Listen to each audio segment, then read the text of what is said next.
Danganronpa.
Let's begin with a basic explanation of the class trial. So, your votes will determine the results.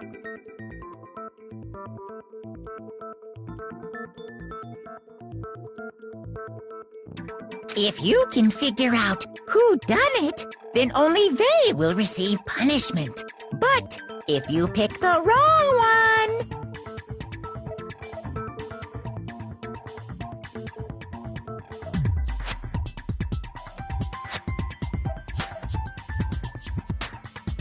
then I'll punish everyone besides the blackened, and the one that deceived everyone else will graduate. Now then, to begin with... We already know who did it! Was that? It was Hiro. He does not have an alibi for when the murders took place, and we found him in that suit. Don't try and deny it! You killed them! I didn't! Someone knocked me out! I was asleep the whole time! I don't know anything about it! Shut your murdering mouth, murderer! Who are you calling a murderer?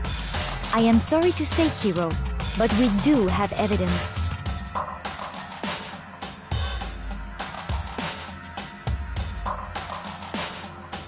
Blueprints for the suit. Parts we assume were used to build it. And all of it was found in your room. You have to admit, the evidence is quite compelling. It points to you as having created the suit and wearing it while committing crime after crime. How many times do I have to tell you? I don't know!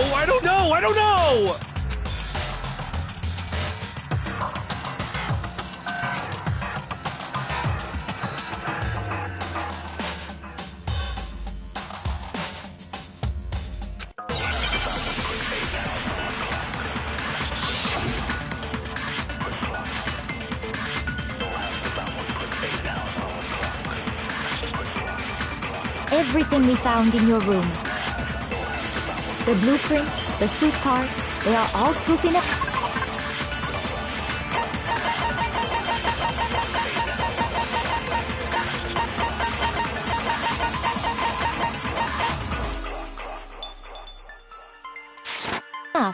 That you are the culprit.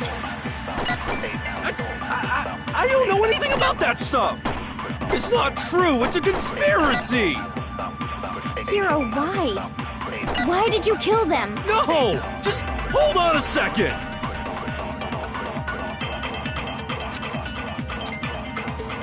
Everything we found in your room.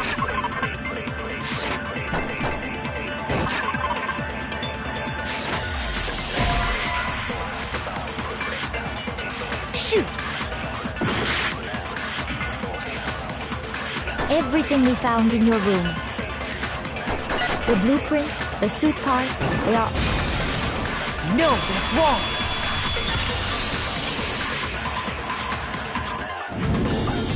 Are we sure Hiro really made those blueprints? What do you mean? Well, take a look at this. That's right, Makoto. It's the note that Hiro wrote, asking everyone to meet up after Alter Ego disappeared. He wouldn't write that. He is messy writing. The handwriting's obviously different, wouldn't you say? When you compare it to the blueprints. There's no way you could think the same person made both of them. That's true, it is law. Unless that person made it a point to disguise their handwriting. He's not that clever. No, the differences are bigger than that, I think. Come on! I'm not smart enough to think of trying to change my handwriting anyway. He was smart enough, he couldn't even do it, I don't think. So Makoto, are you saying you don't think Hiro's the culprit? Yep. And he is not the only one. Yep. I think Hiro is innocent as well. Because you're a smart one. Why do you like you? We didn't like you first, but then you grow to like you. That's what happens. This pompous ass asshole and wants to challenge us and then wants to get us killed, but in the end, it all change. Who was in that Robo Justice suit? Is it like Hiro said? Was there really someone running around in a second suit? The suspicious individual hidden within the suit. Go ahead, Makoto. Tell them who it was. I know who it was. So? Who was in the Robo Justice suit? I know who.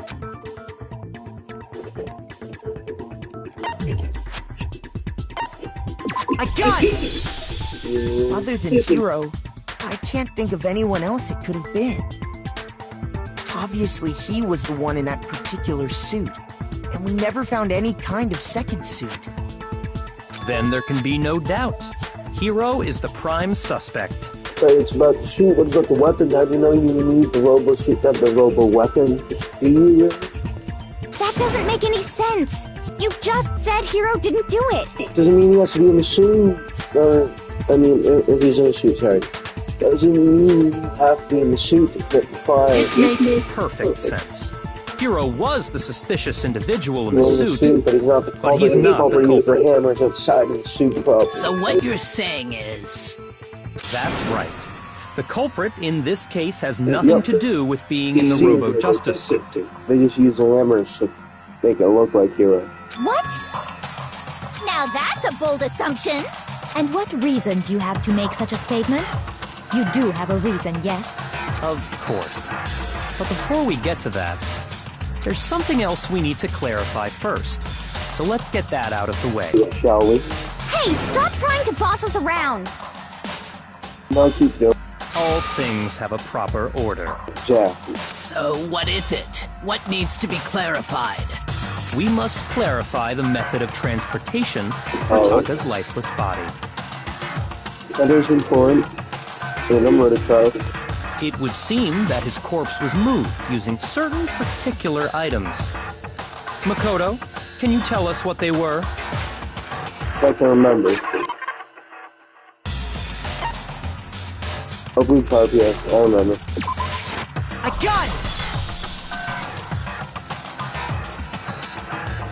Blue tarp, it's in a row. And the dolly. I got it! They were a dolly and a tarp, right? So, let's see if I can explain. Yeah, what is this reality? Taka's body disappeared from the equipment room, and then we rediscovered it in the repository. And when we found it for the second time, it was wrapped in a blue tarp, right?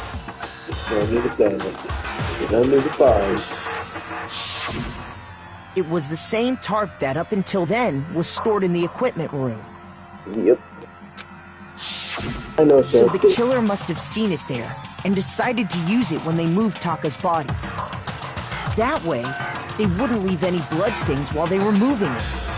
Okay, that explains the tarp. And the dolly?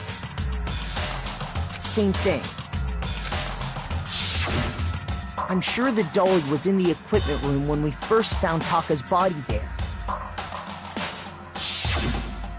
But when the body disappeared, so did the dolly. Later, when Taka's body reappeared in the repository, so did the dolly.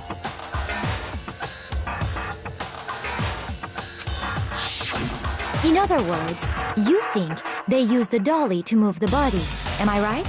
But are you sure you are not mistaken? Huh? Are you absolutely positive the dolly was in the equipment room when we found Taka's body? Yes. That dolly was made specifically for moving large objects between the repository and the art room. It would be very strange indeed to discover it had made its way to the equipment room. Is it not possible that it was in the repository all along, and you simply didn't realize it? She's raised an objection. How do you respond? Calling her out and making the claim false. There is no shame in being wrong. No one expects much from you anyway. We have all accepted the fact that you rarely understand what is going on around you. No, they don't. They God knows what they do.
wrong!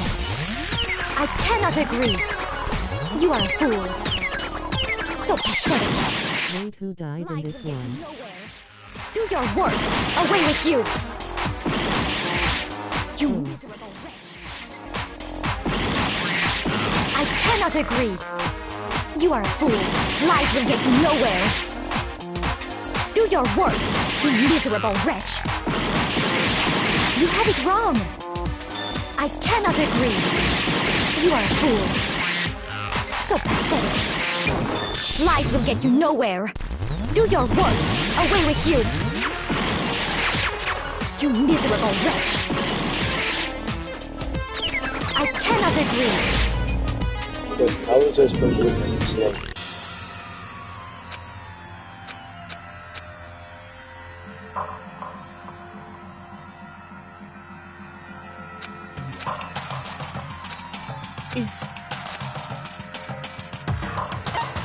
I refuse to give up yet!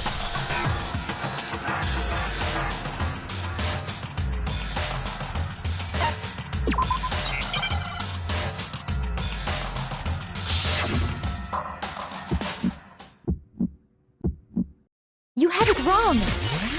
I cannot agree! You are a fool! So pathetic! Lies will get you nowhere! Do your worst! Away with you! You miserable wretch! I cannot agree! You are a fool! Lies will get you nowhere! Do your worst! You miserable wretch! You have it wrong! I cannot agree! You are a fool! So pathetic! Lies will get you nowhere! Do your worst! Away with you! You miserable wretch! I cannot agree! You are a fool! Lies will get you nowhere! Do your worst! You miserable wretch! You miserable wretch!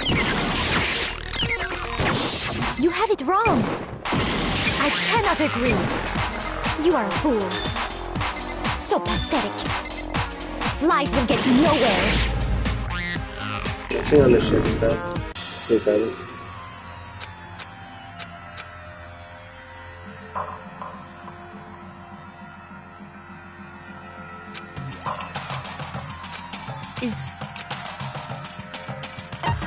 I refuse to give up yet!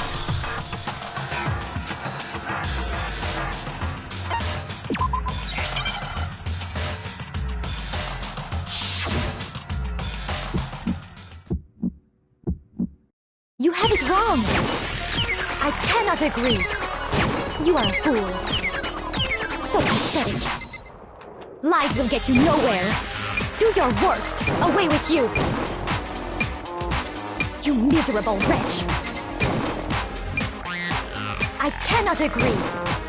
You are a fool! Lies will get you nowhere! Do your worst! You miserable wretch! You have it wrong! I cannot agree! You are a fool! So pathetic! Lies will get you nowhere! Do your worst! Away with you! You miserable wretch! I cannot agree! You are a fool! Lies will get you nowhere! Do your worst! You miserable wretch! You miserable wretch! You have it wrong!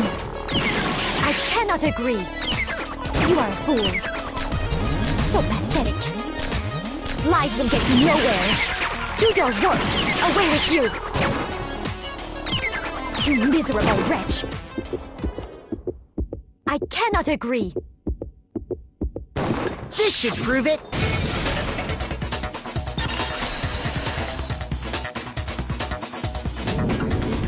If you're asking for proof that the dolly moved, I have it right here. When I found the dolly in the repository, one of the wheels had a blood stain on it. There was a pool of blood in the equipment room with a tire mark in it that matched the dolly wheel's tread. The killer probably rolled the dolly through the blood on accident as they wheeled the body out of the room. And as the blood dried on the tire, they moved the body into the repository. So there's my proof that the dolly was used to move Taka's body.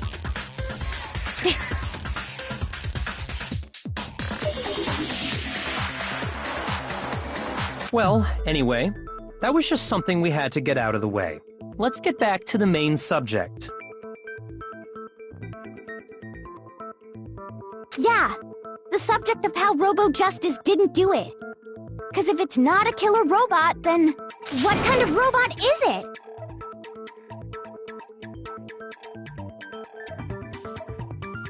I'm not sure that really matters.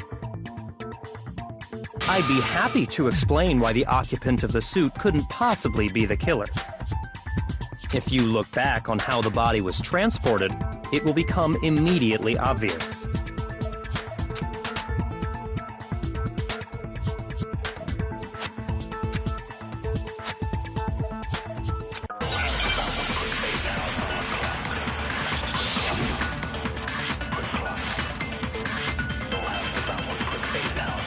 As we know, Taka was killed in the equipment room.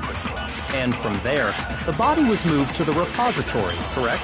Yeah, the culprit wrapped the body in the tarp.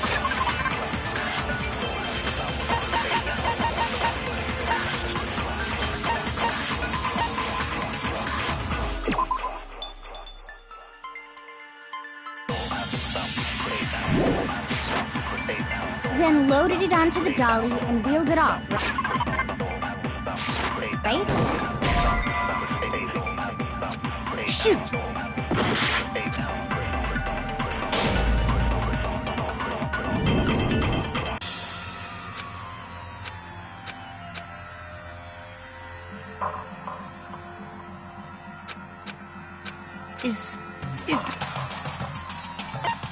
I refuse to give up yet!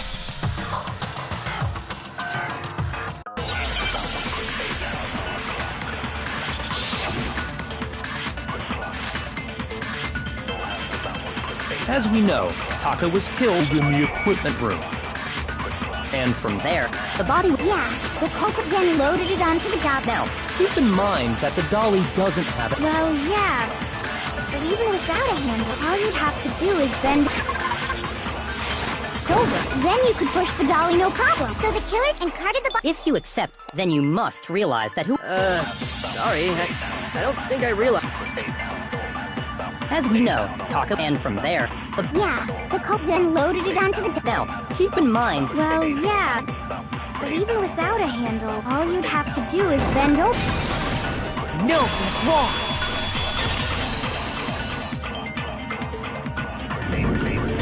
You're absolutely right that you could push a dolly without a handle if you stoop down low. But if you were wearing that suit, do you think you could actually get into a position like that? What do you mean?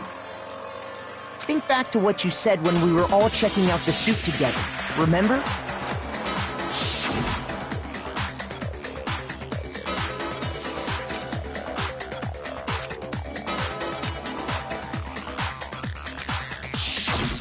When you're in that suit, not only can you not see your feet, but you can't even bend at the waist.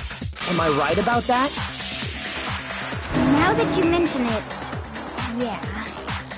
It seems like it'd be awfully hard to push that dolly if you couldn't bend over.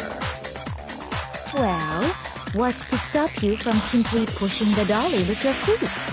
When you can't even see your feet? You really think someone could kick the dolly all that way?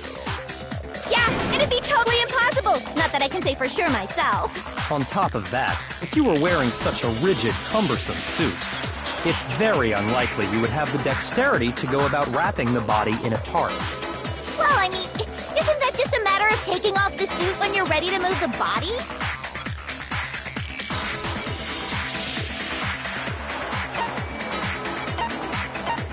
I got it! I don't think taking off the suit was an option. If you remember...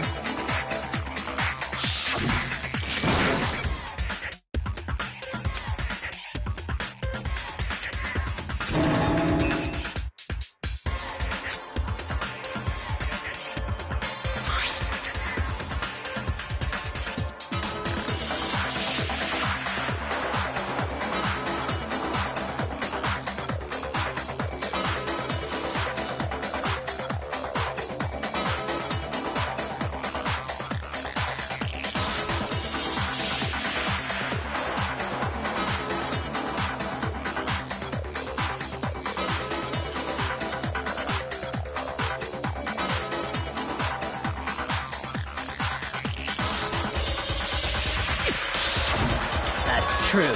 It seems impossible to put the suit on or take it off without help. Then, you really can't take it off by yourself? Hiro wasn't just making it up?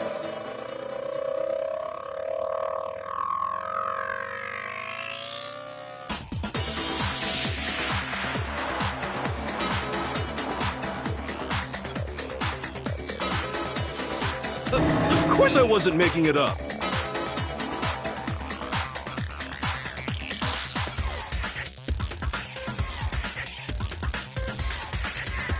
If he could have gotten it off by himself, I don't think he would have let us see him wearing it. Showing up in the suit was basically an invitation for everyone to suspect it. Yeah, that's right! So, it's really, really true that Robo-Justice couldn't have moved the dolly? To be clear, whoever did move the body, it couldn't have been Hiro in the robot suit, correct?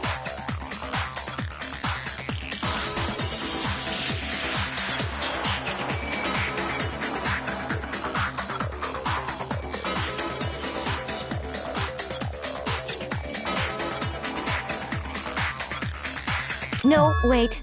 Just a second, if you please. Have you forgotten about the picture that I took? You all got a good look at it, did you not? The image of Hifumi being dragged away by Robo-Justice? If whoever was in that suit is not the culprit, how do you explain that? Besides, do you remember what the now deceased Hifumi said?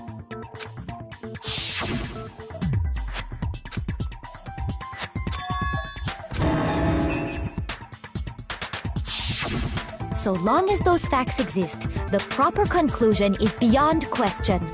The individual inside the suit and the culprit are one and the same. It was Hiro, without a doubt.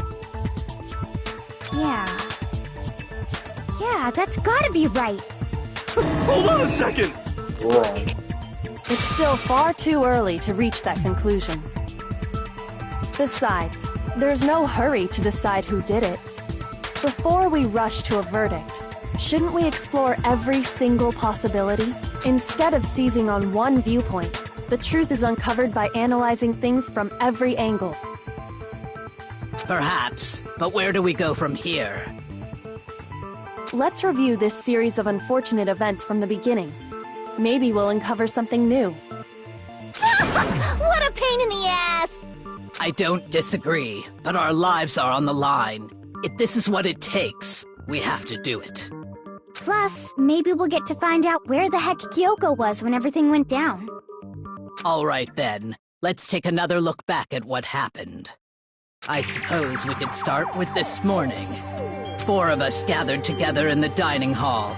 Makoto, Hina, Kyoko, and myself.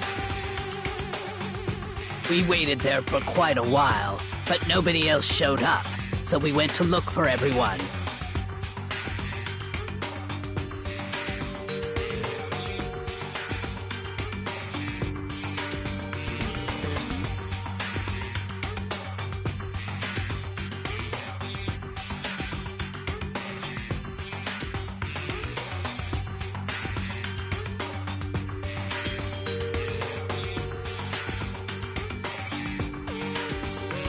That was around 8 a.m. And as soon as we split up, Kyoko went missing. Soon after that, Hina found Celeste in the rec room and quickly came to get Makoto and me. It seems I was unconscious for about an hour after I was attacked by my mystery assailant. I know it was an hour because I remember being attacked a little after 7. That was when we saw Celeste's picture and discovered that her assailant had been wearing a strange costume.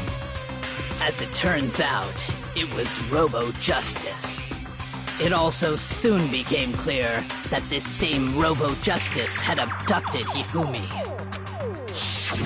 We were soon joined in our search by Byakuya and Toko, and then went on to find Hifumi in the library. He was injured, so we took him to the nurse's office and resumed our search for the suspect. but not long after leaving the nurse's office.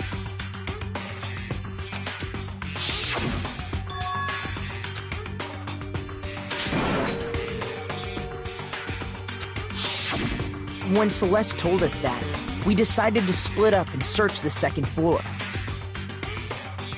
And soon after that, I saw someone moving around on the third floor, and I yelled out to everyone as soon as I did.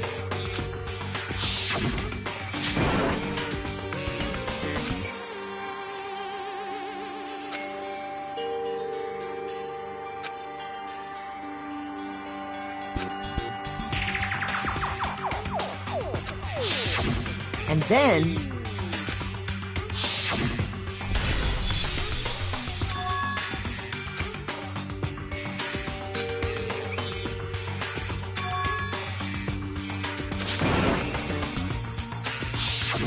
At that point, we decided to divide up into two groups.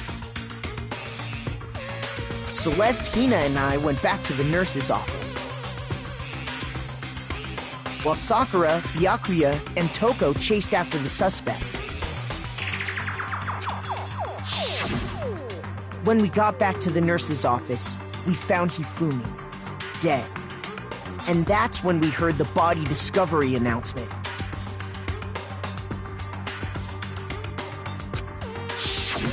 I left Celeste and Hina there and headed back to the third floor to let the others know.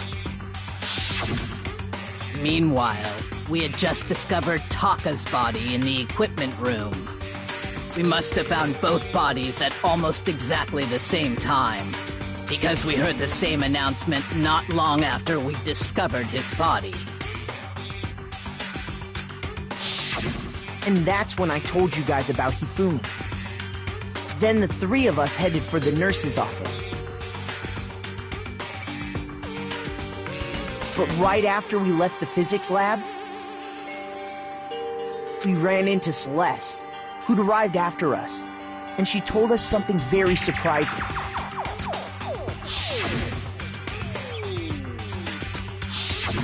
We rushed back to the nurse's office and saw that she was right. Then we remembered we'd left Toko passed out in the equipment room, so we hurried back again.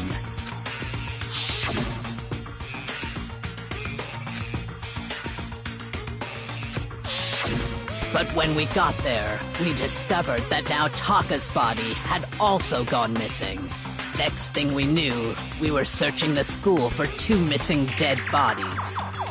And after some time... Celeste informed us that she'd found the bodies, and we all headed to the repository, which is where we rediscovered the corpses.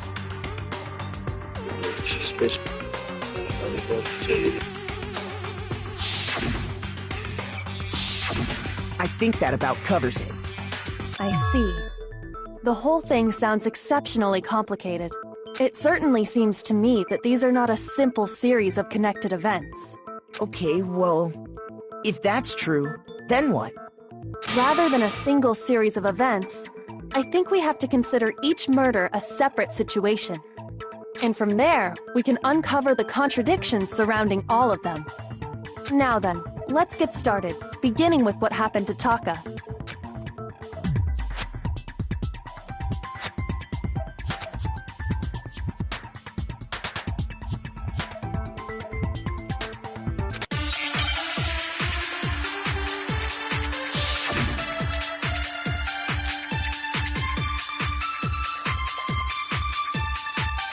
So,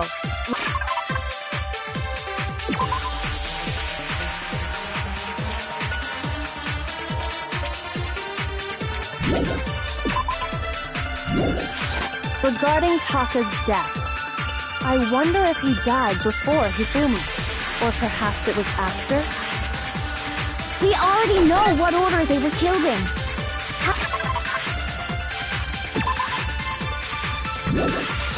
Taka came last.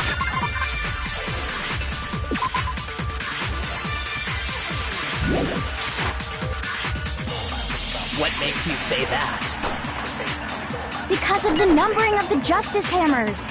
It's true that Hifumi was killed with Justice Hammer 3.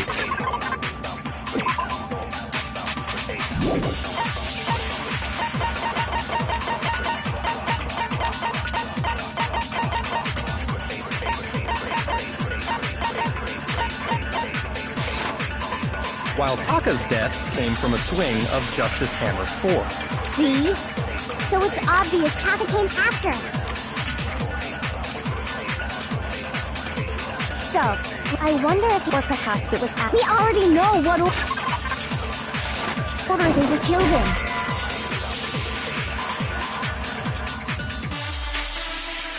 Shoot! So, regarding Taka, I wonder if he got... Or perhaps it was... We already know what order they were killed in. Taka came last. What makes you say that? Because of the numbering of the Justice Hammers. Shoot! So, I wonder if... Or perhaps it was... We already know Taka came last. What makes you say... Because of the numbering of the Justice Hammers. It's true that Hifumi was while Taka's death. See? So it's obvious Taka came after.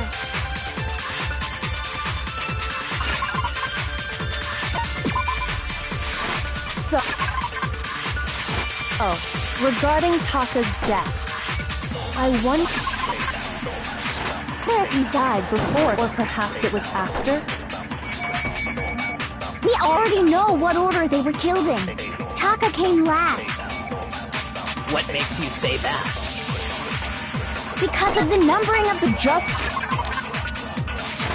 Hammers. It's true that Hifumi was...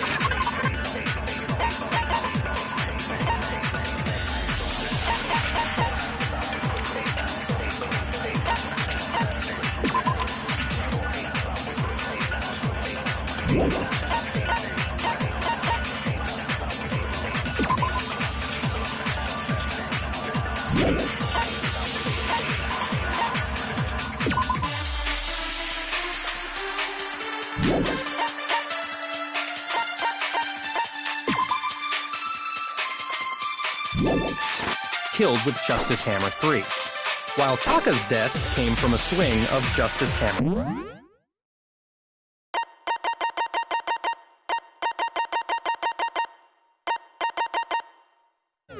4.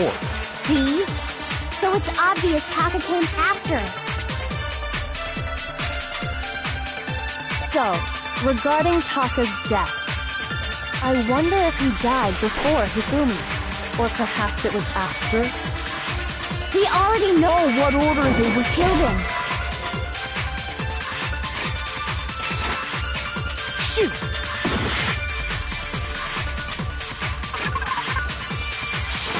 So, regarding Taka's death, I wonder if he died before Hifumi, or perhaps it was after? What order they were killed in. Taka came last.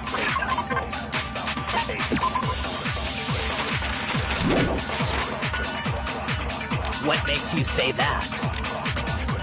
Because of the numbering of the Justice Hammers.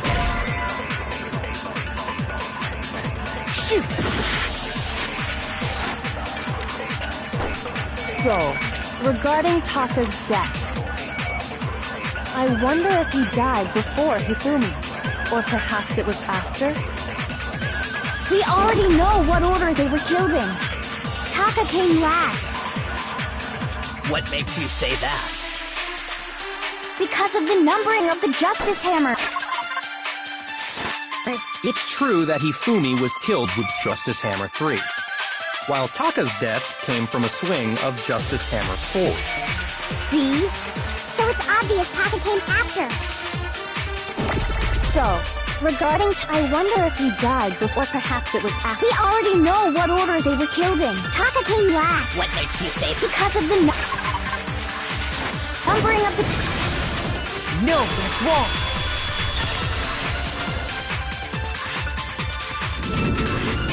Hold on. There's no reason to assume that the hammers were used in the same order as their numbers. If anything, that's just another way the killer tried to disguise their actions. So you're saying the culprit wanted us to think the hammers were used in order, but in reality, Taka was killed before Hifumi? Okay then, let's see the proof.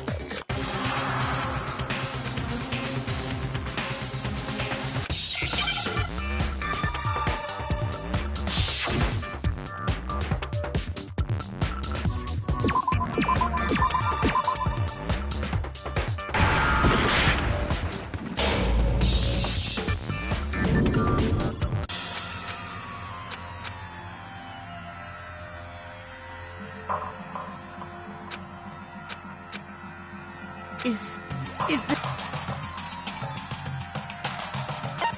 I refuse to give up yet!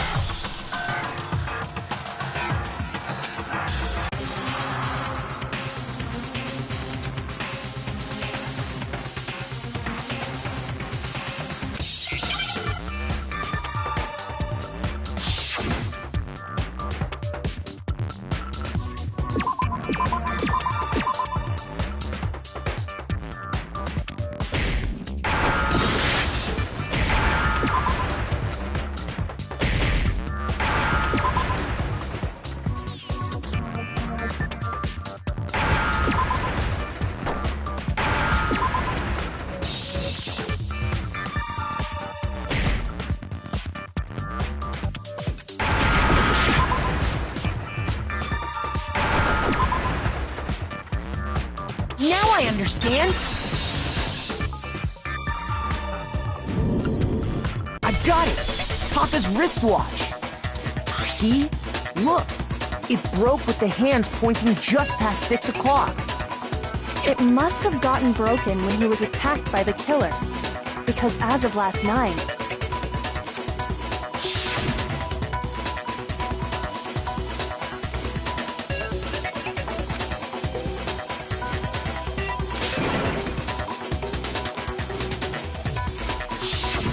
so if it wasn't broken after 6 last night, then he must have been attacked around 6 this morning. And that would be his official time of death.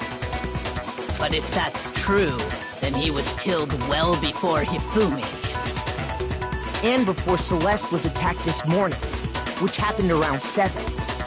That's right. Taka was killed before any of the other incidents took place. That simple fact slipped past all of us. We made the wrong assumption about the order of events, all because of those justice hammers. That's exactly why the culprit wrote the numbers on each hammer and had them increase in size. That way, when we saw how they were used in each incident, we'd easily make that wrong assumption. Now, if Taka was killed around 6, then everyone's alibis for his murder go out the window. Because when he was killed, we hadn't met up in the dining hall yet. That may be true in the case of Taka's murder. But all of our alibis still hold true for Hifumi's death. That's right. With him, at least, we're all safe.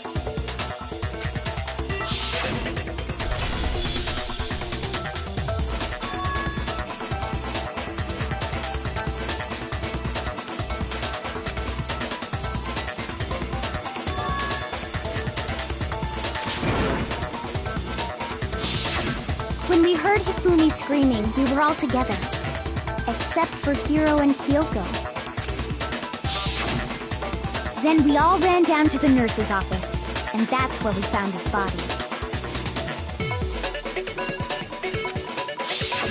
That's totally true! We're all in the clear! Oh, I know! They must have recorded him screaming on a tape or something, then played it later on! If that's true, where's the tape? I don't know. Don't just go making stuff up. Anyway, we all have rock-solid alibis for when we heard Hifumi scream. Since all of us were there together, clearly none of us could have killed him. And it does not stop there.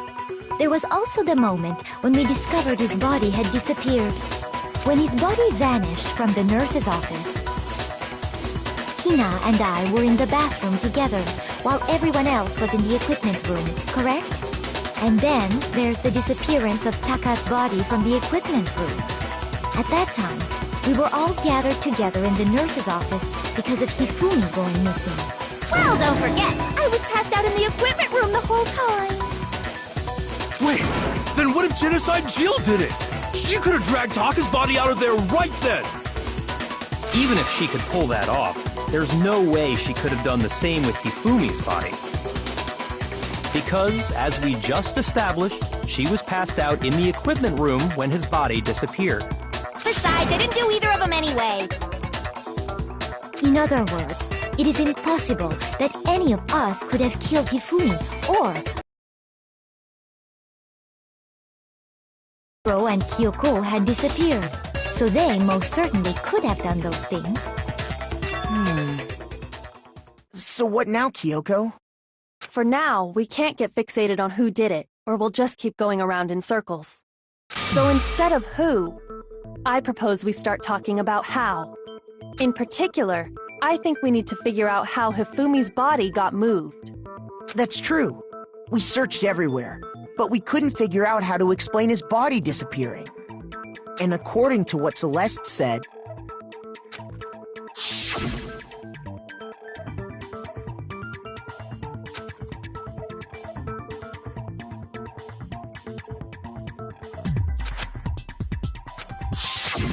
his body apparently disappeared in the 1 minute her and Hina took their eyes off of it.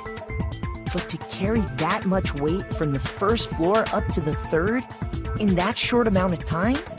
Oh man, yeah! There's no way! It'd be impossible! Well, what if I told you there was a way to make the impossible possible? What? How? If the dead body were to move itself. The dead body moved on its own?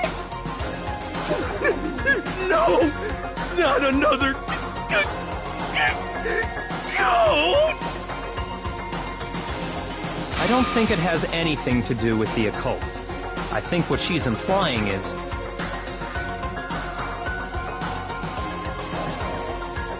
we thought Hifumi was dead, but perhaps in reality he was still alive.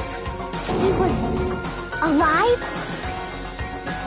Are you saying Hifumi wasn't carried out of the nurse's office, but simply walked out on his own? But I mean, we found his body. He was dead. Perhaps he was simply playing dead. That it isn't possible.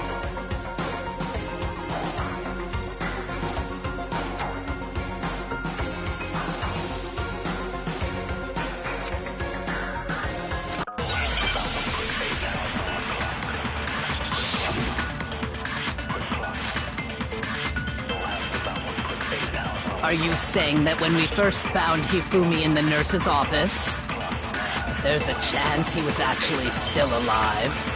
No, it is impossible. Hifumi was dead, without a doubt. And you know that how? Surely you heard the body discovery announcement along with the rest of us. Hifumi's dead body had been found. And that is why the announcement was made. Are we really so sure about that? Maybe the announcement was intended to signal someone else's discovery.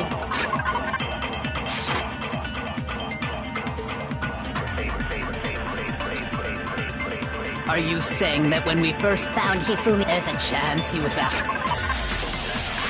actually still alive? No, it is impossible. Hifumi was dead, without a doubt. And you know that. Surely you heard the body Hifumi's dead body had been found. And that is why the Are we real? Maybe the announcement was intended to signal someone else's discovery. Are you saying that when we first found there's a chance he was actually still alive? No, it is impossible. Hifumi was dead. And you know that. Surely you heard the body discovery announcement. Hifumi's dead body had been found. And that is why the Are we real? Maybe the announcement was intended to signal someone else's discovery. Are you saying that when we first there's a chance he was actually still alive? No. It is Hifumi was dead. And you know that how? Surely you heard the body Hifumi's dead body had been found. shoot! Are you saying that when we first found Hifumi, there's a chance he was actually still alive? No. Hifumi was dead, and you know that. Surely you heard the body that Hifumi's dead, and that is... Are we really... Maybe the announcement was intended to signal someone else's discovery. Shoot! Are you saying that when we first... There's a chance he was actually still alive? No. It is impossible. Hifumi was dead, and you know that. Surely you heard the body. Hifumi's dead body had been found. And that is why the... Are we really? Maybe the announcement was intended to signal someone else's discovery. Shoot!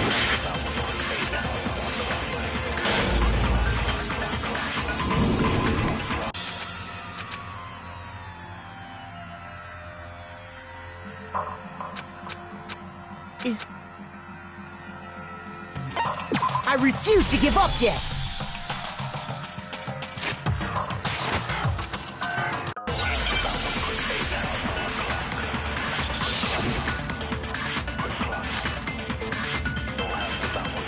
Are you saying that when we first found Hifumi in the nurse's office, there's a chance he was actually still alive? No, it is impossible. Hifumi was dead, without a doubt. And you know that how? Surely you heard the body discovered. Hifumi's dead body had been found. And that is why... Are we really? Maybe the announcement was intended to signal someone else's... Are you saying that when we first... There's a chance he was actually still alive? No, it is impossible. Hifumi was dead, and you know that. Surely you heard the body. Hifumi's dead, and that is... Are we really? Maybe the announcement was intended to signal someone else's discovery. Are you saying that when we first found Hifumi in the nurse's office, there's a chance he was actually still alive? Shoot! Are you saying that when we first... There's a chance he... No. Hifumi was dead, and you know that. Surely you heard the body. Hifumi's dead, and that is... Are we really? Maybe the announcement was intended to signal someone else's discovery. Are you saying that when we first... There's a chance he... No. It is... Hifumi was dead, and you know that. Surely you heard the body. Hifumi's dead body, and that is what... Are we really? Maybe the announcement was intended to signal someone else's discovery. Are you saying that when we first found him, there's a chance he was actually still alive? No. Hifumi was dead, and you know that. Surely you heard the body discovered. Hifumi's dead body had been... No, it's wrong!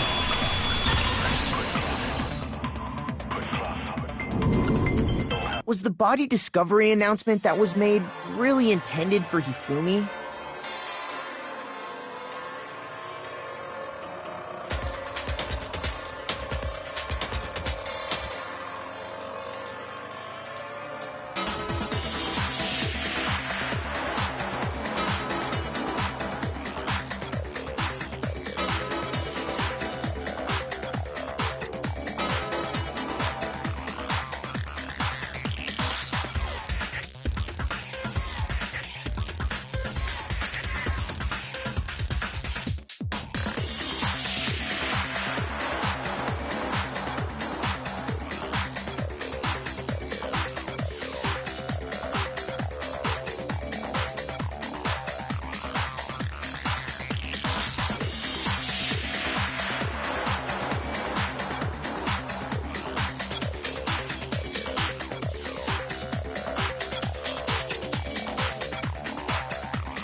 Of course it was. The announcement played right after we discovered his body.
Maybe. But that was also the same time that Taka's body was found. That's right. It wasn't long after finding his body that we heard the announcement. So there's a good chance we made a mistake in there somewhere. I think we've confused whether the announcement was for Hifumi or Taka.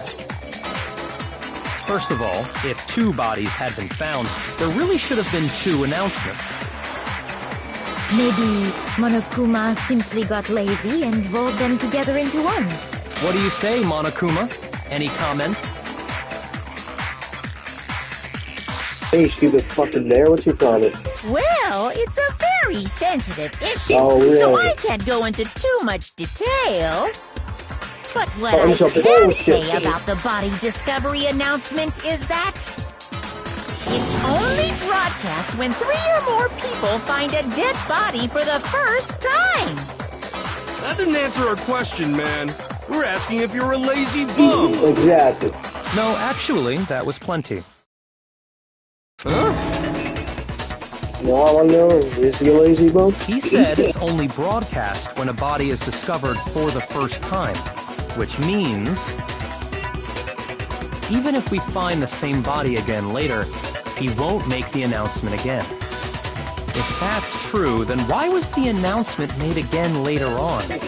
See, because they weren't actually dead and they made a mistake. Huh? Later on? Or is more so to make the trial more interesting, and they knew about it, but they had to do that because they knew they weren't dead. But if you find that body and you think it's dead, it has to be dead. Exactly. We heard the body discovery announcement twice.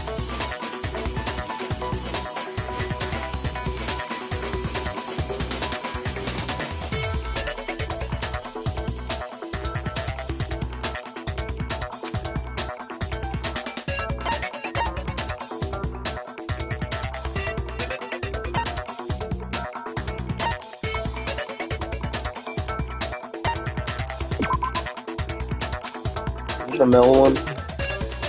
Shoot!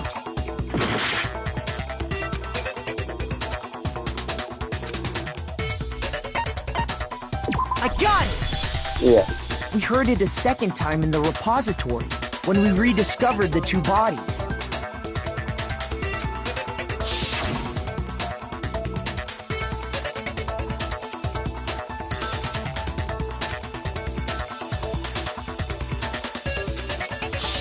Now he's It dead. didn't seem weird at the time, but it contradicts what Monokuma just told us, doesn't it? Exactly. If we were actually rediscovering both bodies, the announcement shouldn't have played. And in reality, when the 2 dead bodies were rediscovered, one of them was actually being discovered for the first time. Yep, because he wasn't dead yet. So, when we found Hifumi the first time in the nurse's office, he wasn't actually dead yet. Meaning, he wasn't actually found dead until we came upon him in the repository. And that's just part of it. There's one other thing that leads me to believe he was still alive in the nurse's office.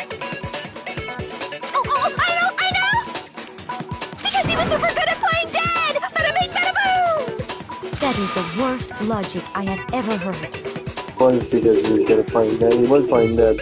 But honestly, I do not think there's anything that can prove he was still alive. Oh my god. What are you talking about? Okay then, let's take another Definitely look is. at the events surrounding the discovery of his body. Then it should become clear whether he was really alive or not. This whole thing is pointless. Well, really, Soros, you're mighty suspicious. You're suspect number 1. I'll slap you up the butt down. Death by 1,000 slaps.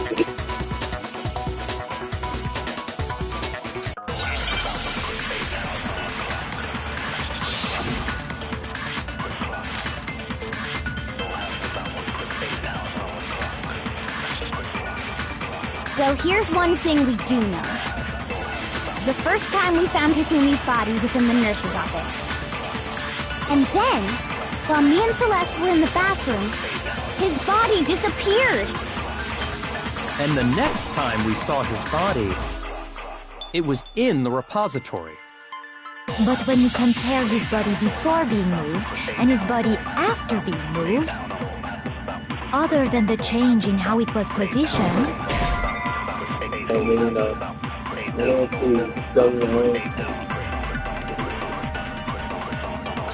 shoot! Well, here's one thing we do know. The first time we found Hifumi's body was in, and then his body disappeared. And the next time we saw his body, It was in. but when you compare his body before being moved, other than the change in how it was positioned, there was no notable difference. No! Yeah, there was a notable difference. His glasses were bloodied.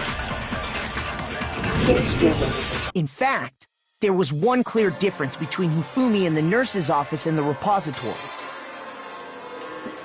His glasses were bloodied. His glasses. That fact alone proves that he was only playing dead in the beginning.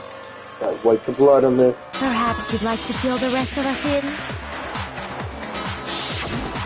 When we found Hifumi in the nurse's office, Yeah, his because glasses were covered with blood. But on the outside.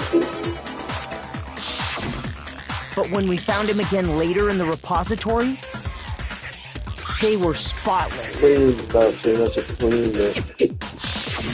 And I found the item he used to wipe them clean in the nurse's office trash Yep, can. we did find that. It wiped it. I know that is the game. Alright. I got it! It was a glasses cleaning cloth featuring a certain cartoon mascot. One look at the bloodstain on the cloth should make things clear. This piece of cloth was used to wipe Hifumi's glasses clean.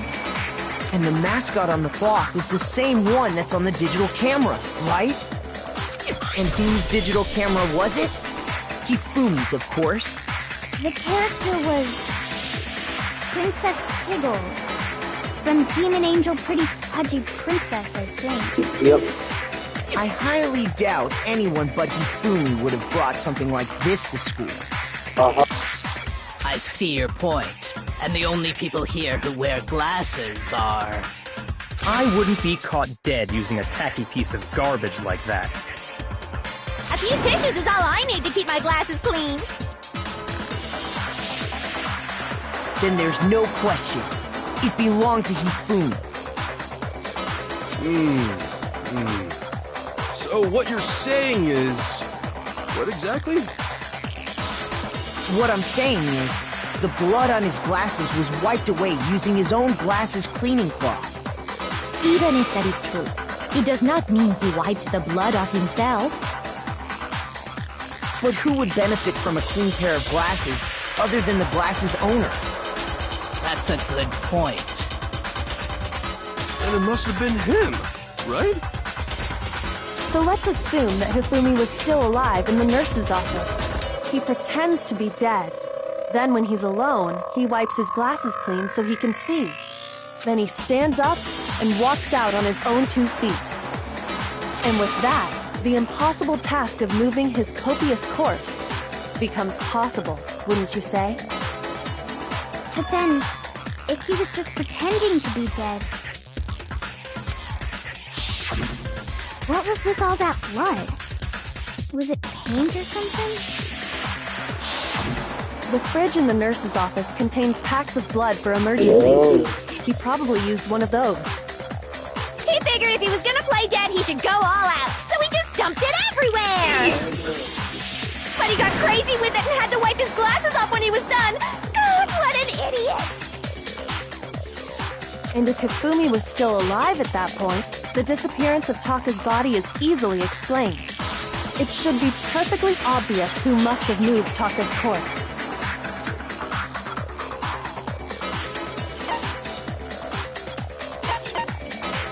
I got it! It could only have been Hifumi. While we were all gathered in the nurse's office, he went to the equipment room and took Taka's body. That also explains how the door to the repository got locked. The door was locked? Well, after the bodies disappeared, we all went looking for them, right? so me and Sakura headed for the repository. But when we got there, the door was locked. And the repository door can only be locked from the inside. Which means when Hina and Sakura got to the repository, someone was already inside. And it could only have been Hifumi, who just finished stashing Taka's body there.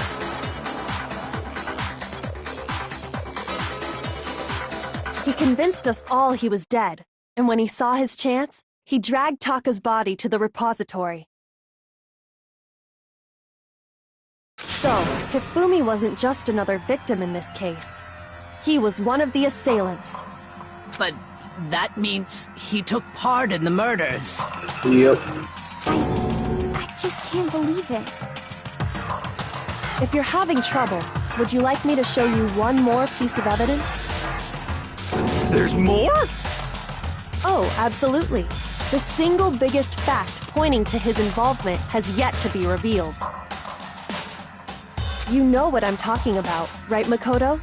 The item he took off of Taka's lifeless body?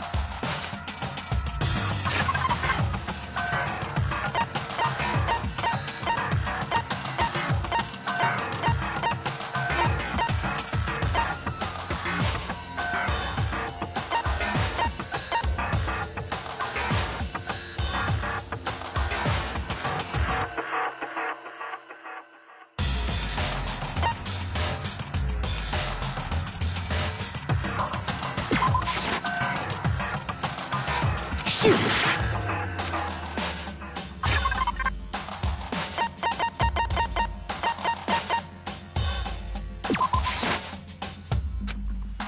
Shoot! You can remember?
Shoot! Yeah, just make sure paper and shoulder. I got it! Okay. You're talking about the note Hifumi had hidden away, aren't you? Hidden note? That's right. We found it stuffed in his pants. What? In his pants? Yes, his pants. Okay, well, forget about the pants for now. Take a look at what the note says.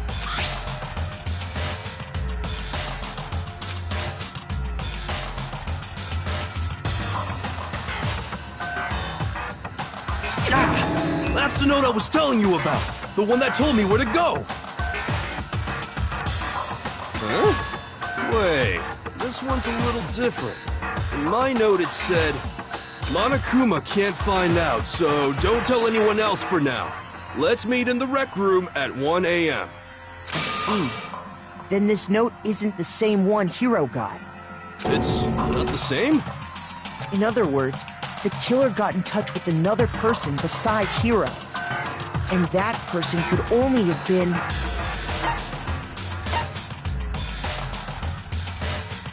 I got it! That's right! Taka! The killer used this note to draw out Taka and murder him. Hello? Over here! Objection! Objection! I don't really understand what's going on, but Hifumi had that letter, right? So So whoever wrote it wasn't drawing out TikTok, they were drawing out Huffy! Just to be clear, TikTok is Taka and Huffy is Hifumi, right? Ugh! Yes! Why must you ruin it every time?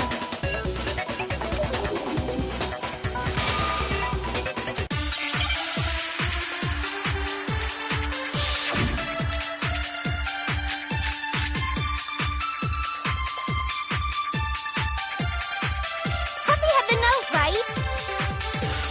Then the person it was intended for must have been Huffy! But remember what the note said. What time did it say to meet? 6 a.m., I believe.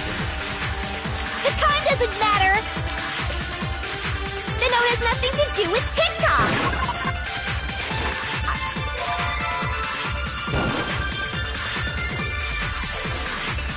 Huffy had the note, right? Then the person it was in must have been Huffy! But remember what the note said. What time did it say to meet? 6 a.m. The time doesn't matter! The note has nothing to do with TikTok!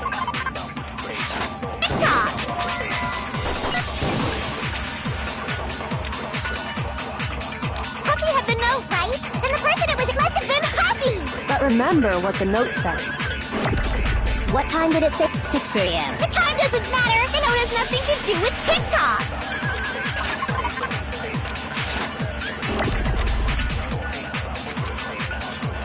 Huffy had the note, right? Then the person it was in must have been Huffy!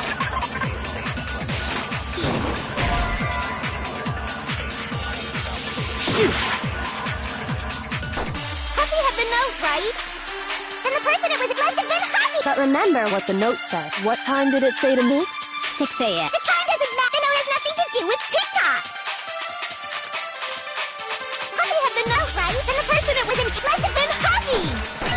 But remember what the note said. What time did it say to meet? 6 a.m. The time doesn't matter! The note has nothing to do with TikTok! Huffy had the note, right? Then the person it was in must have been Huffy!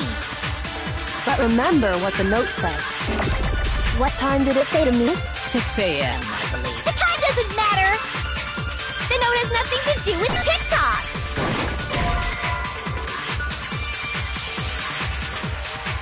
Shoot!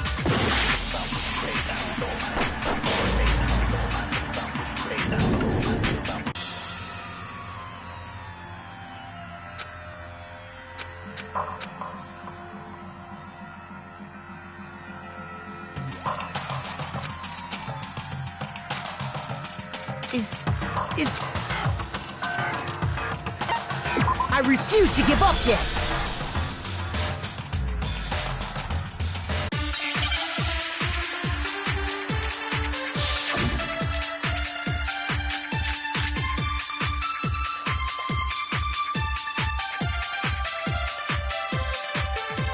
Huffy had the note, right?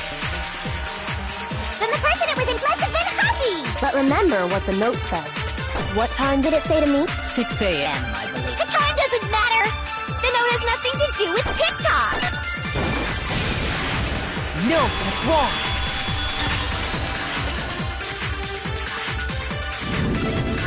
No, there absolutely is a connection. What the hell are you talking about?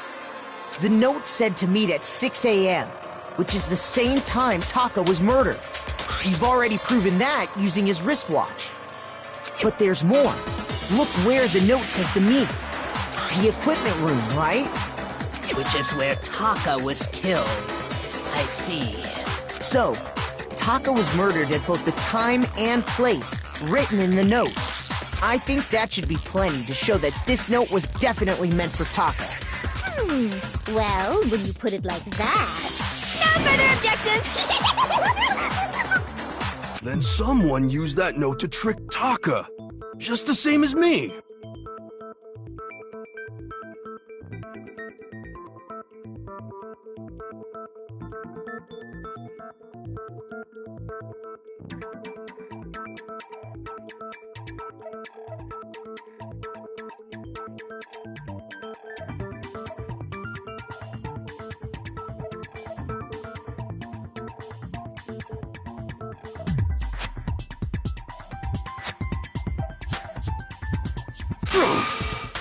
culprit really is a cold-blooded monster. Telling people they found a way out. But if they gave the note to Taka, what was Hifumi doing with it?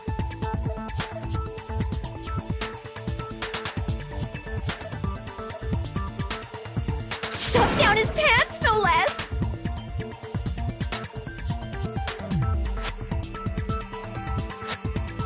Most likely, Hifumi stole it off Taka's corpse after he died.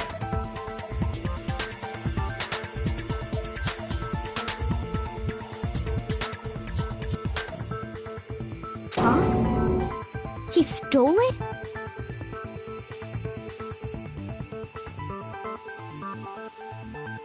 Where's your proof? Go ahead, show us.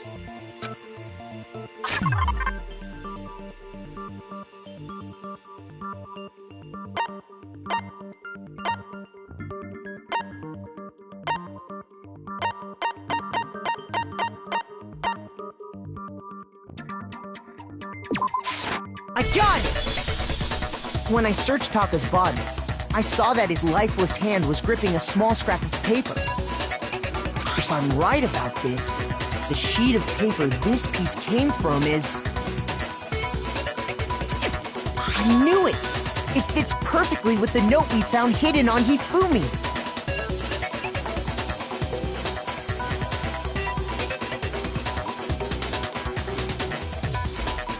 Then Taka's scrap and Hifumi's note. Yup, they're from the same piece of paper.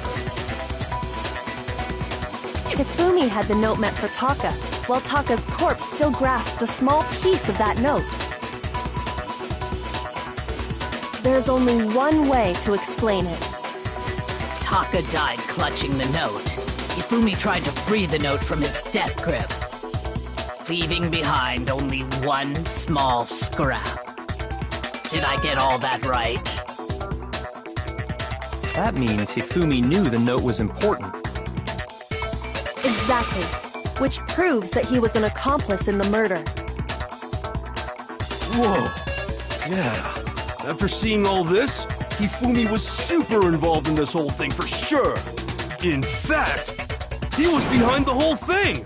In fact, he's still alive! No, he's not. Sorry, no. When we found him in the repository, Hifumi was truly and completely dead. The second body discovery announcement proves that. So then, who killed Hifumi? Whoever did is the mastermind, the true killer. He was killed in the repository, so he must have been killed not long after transporting Taka's body. So, he must have been killed after Taka's body vanished, but before we found both bodies in the repository. During that time, we'd all split up and were searching for Taka's missing body. In other words, during that time, none of us have alibis. Wait, but me and Sakura were together. Stop trying to steal the spotlight, you stupid walrus! Who are you calling a walrus? Anyway, when they were killed bothers me too. But there's something that's been bothering me even more. And what might that be? The weapon they used to kill Hifumi! The weapon? Yeah, because I mean, according to the Monokuma file, the way Taka and Hifumi were killed was almost the same, with them having similar fractures and all. But Justice Hammer 3 and 4 were still laying around in the nurse's office and equipment room, right? So if Hifumi was killed in the repository, the culprit would have had to grab one of the hammers, kill Hifumi, then put the hammer back where they found it. But wouldn't that be seriously risky for him? I'm surprised. It seems there's some semblance of a brain knocking around that skull of yours after all. Hell yeah, it's packed in there good and tight. He's right, though. I don't understand it either. The Monokuma file makes it clear that they were killed using similar instruments. It does. It's true. That confused me earlier, too. But if the hammers were already laying around those other rooms... So the question is, how could the culprit have gotten their hands on either of the hammers? Personally, I haven't a clue. So which hammer was used to attack Celeste? Number 1 or number 2? Those were accounted for in other rooms too. And I don't think either one is big enough to kill someone. Then, Is it not possible they used a different weapon? I don't think it is possible. They were both killed with the same kind of thing, right? So then, what was used to kill Hifumi?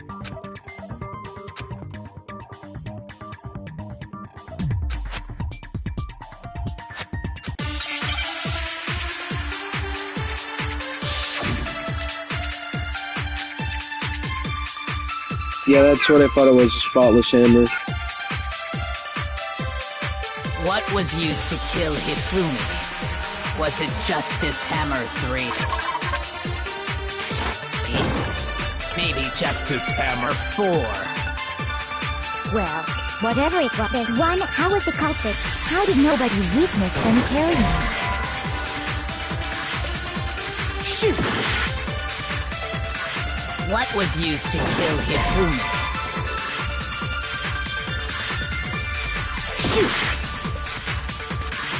What was used? Was it maybe Justice? Well, there's one. How was the culprit? How did nobody witness? Sounds like a Justice Hammer 5 is about to make its appearance! Shoot!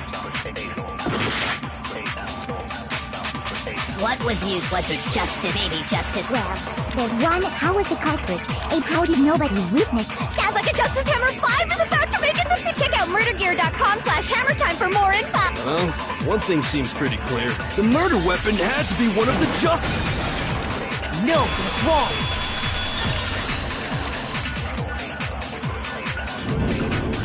The murder weapon wasn't a justice hammer at all. No, it was something completely different. I should know what your murder weapon is, remember? But, seriously? A different weapon? Specifically, a hammer from the repository. The killer could have easily used that to kill Hifumi. Now, all the hammers in the repository were covered in flecks of grit and debris.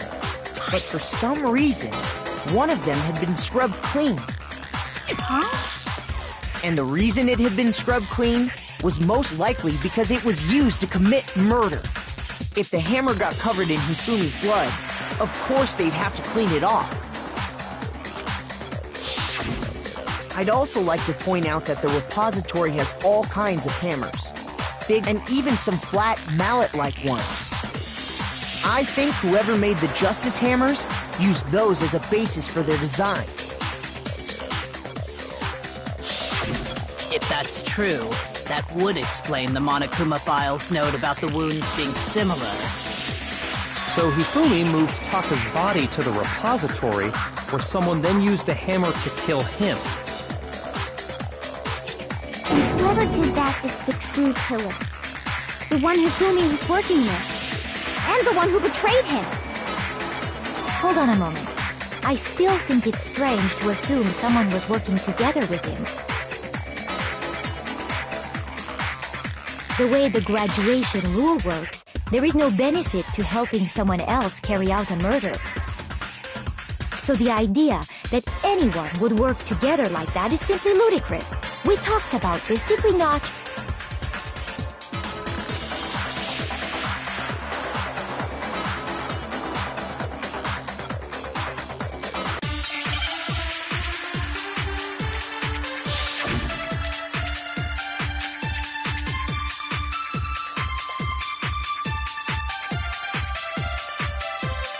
Based on the rules that have been laid out for us, even if more than one person is complicit in the murder, only the one who actually carried out the act can graduate and survive.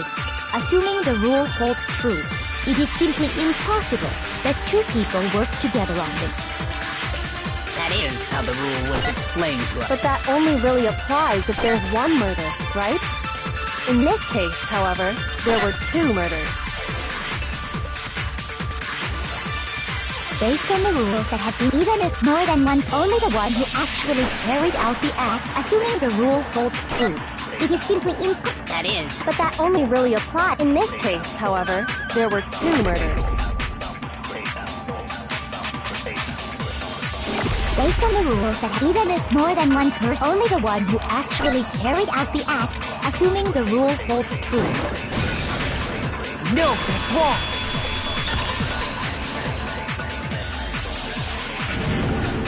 Since there were 2 murders, it's at least plausible that more than one person was involved. What do you mean?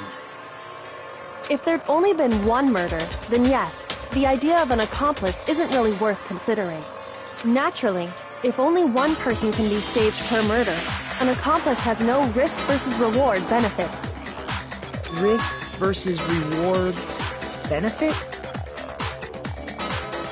The payoff for working together. The reward that balances out the risk of taking part in a scheme. There's no point in being someone's accomplice if there's no benefit to you. However, if there were some potential mutual reward for the risk, then cooperation becomes possible.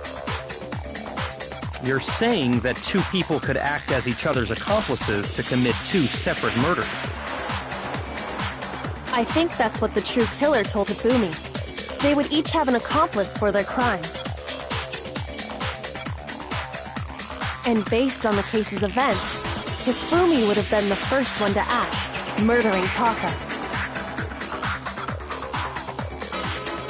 They made him carry out the first murder so he couldn't back out of helping them later on.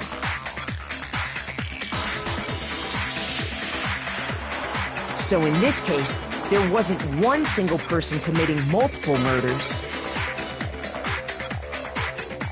Instead, each person killed someone, creating 2 separate incidents. And it only looked like one person because that's how the true killer designed it to look. A single suspicious individual, a similar weapon used in each crime, disappearing bodies. By creating one seamless set of circumstances, they made it look like one person was behind it all. The mastermind picked their target and managed to convince him to go along with their plan. And then, to avoid the no accomplices rule, they simply killed their accomplice. Which, if true, means that betraying Hifumi was part of the plan from the very beginning. That's just awful! How could anyone be so cruel? You think so? I can't help but admire its cunning. Still, their choice of accomplice seems odd.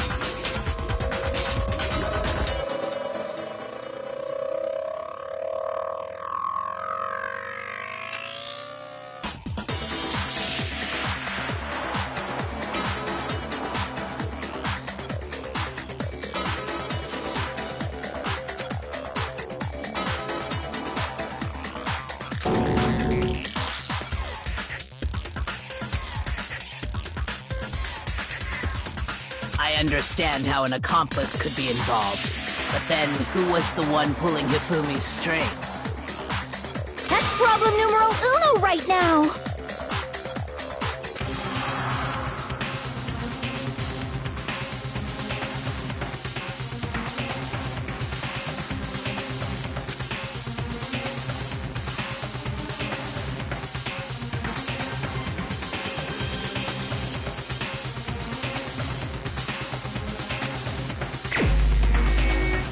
Already, I know who.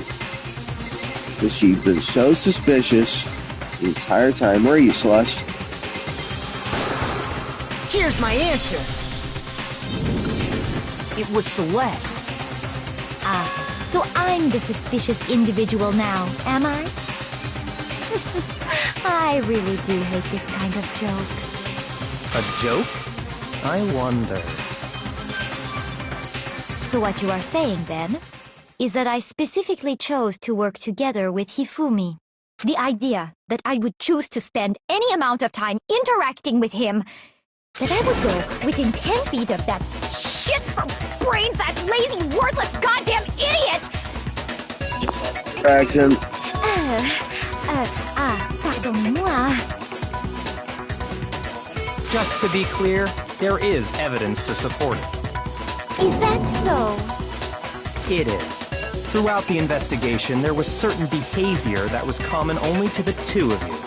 Considering what we've learned so far, it only further proves that the two of you were working together.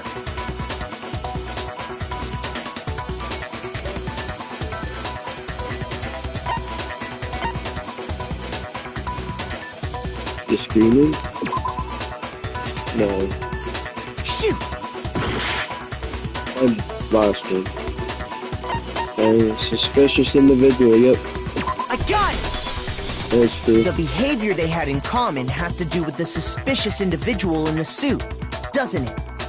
The only ones who ever actually saw Robo Justice firsthand were Celeste and Hifumi. Shush, the adults are talking now. What? Sorry. As he said, only Celeste and Hifumi ever laid eyes on the costumed individual. If we accept that Hifumi was one of the culprits, we can't help but suspect what Celeste has said as well. Are you saying everything they told us was a lie? After taking Hifumi to the nurse's office, we all began our search for this individual, correct? And not too long after that, do you remember what Celeste said?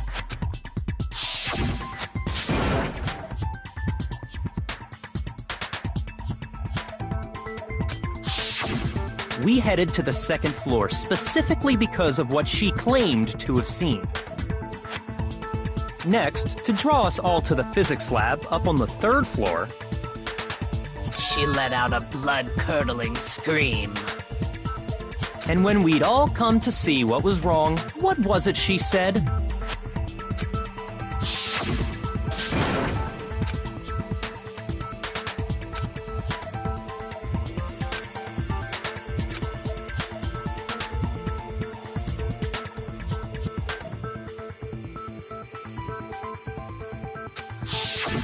Once she'd done her job of getting us all up to the physics lab, it was time for her partner to get to work.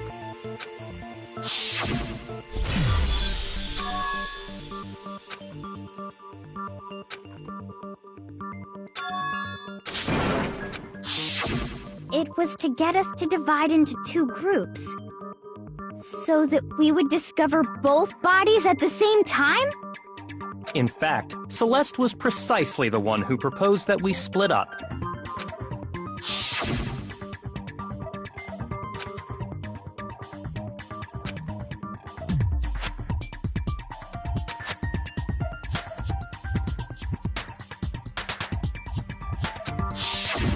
Well, if Celeste and Hifumi were working together, all those chance events suddenly become connected.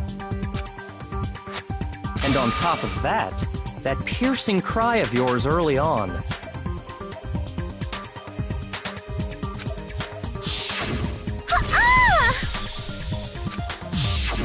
That was to signal Hifumi, wasn't it? It was your way of telling him, we're on the third floor, everything's going according to plan.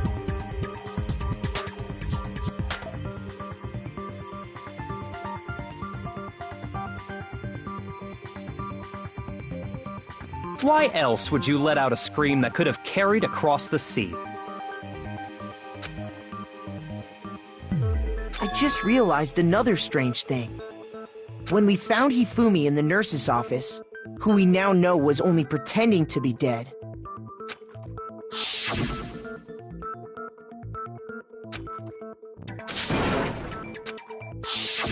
Celeste, you were the first one to say he'd been murdered. You wanted to make sure we wouldn't have any doubt in our minds. I don't believe it! Everything, the whole thing was one big act! Hina, you were with Celeste when Hifumi's body disappeared, right? Yeah. I was feeling kinda sick, so Celeste took me to the bathroom. Wait! Then that was... She wasn't worried about you. She just saw a chance to help Hifumi sneak out of the nurse's office.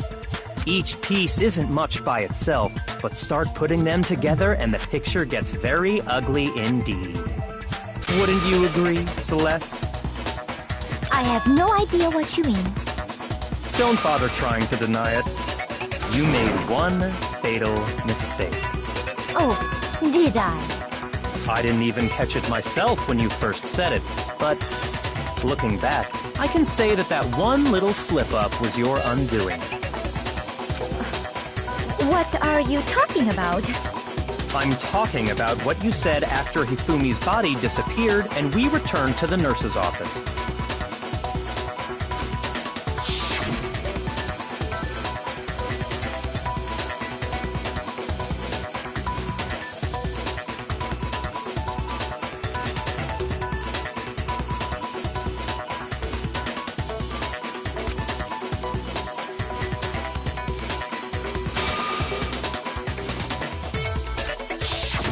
I remember her saying that too, but I don't understand what's so strange about it. Then pay attention. Sakura, Toko, and I were first to discover Taka's body in the equipment room. Then Makoto showed up and told us Hifumi had been killed, so Sakura and I left with Makoto. Once we were in the hall, we ran into Celeste, and the four of us headed to the nurse's office. Now, the entire time we were together, none of us said anything about Taka being dead. Think about it. Celeste's comment doesn't make sense. It was completely out of place. Yeah, I see what you're talking about. Although I don't really get what it means. You hear that, Celeste? Everyone's having some trouble understanding. Could you repeat what you said? If you're really not the culprit, you shouldn't have any problem repeating it, right?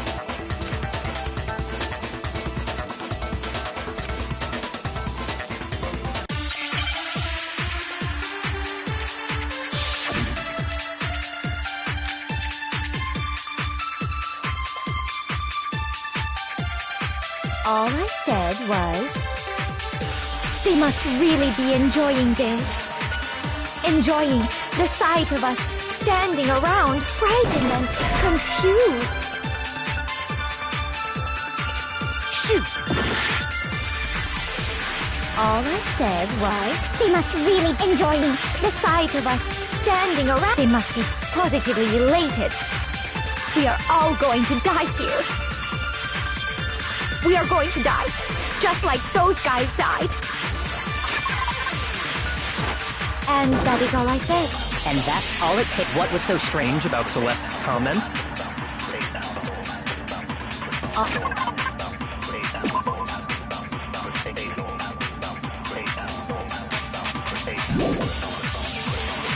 All I said was, they must really enjoying the sight of us standing around. They must be positive. We are all going to die here.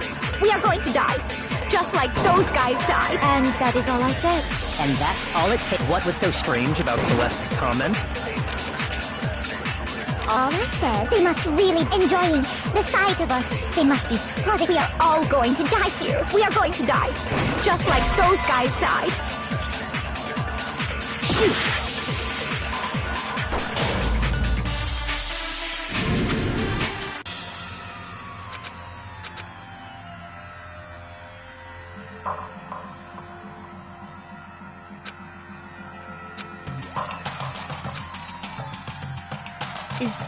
Is this really the...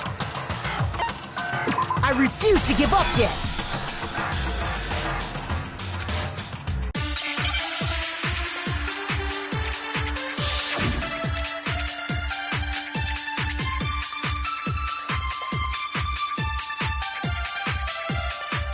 All I said was, they must really be enjoying the sight of us. They must be. We are going to die. And that is all I... And that's all it takes. What was so strange about Celeste's comment?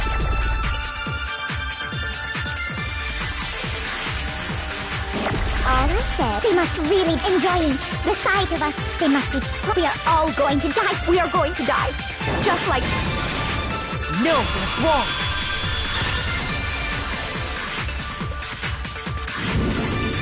That's right.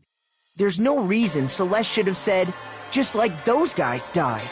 When she said that, none of us had told her Taka was dead. Exactly.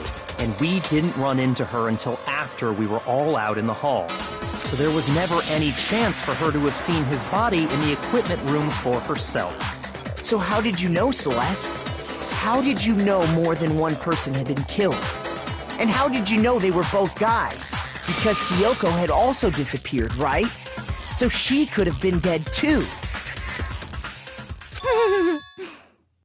You all have such vivid imaginations. You know that? Imaginations?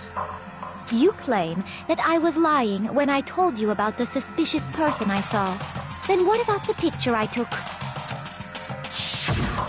How do you explain this picture of the costumed villain dragging Hifumi away? It has to be some kind of setup, right?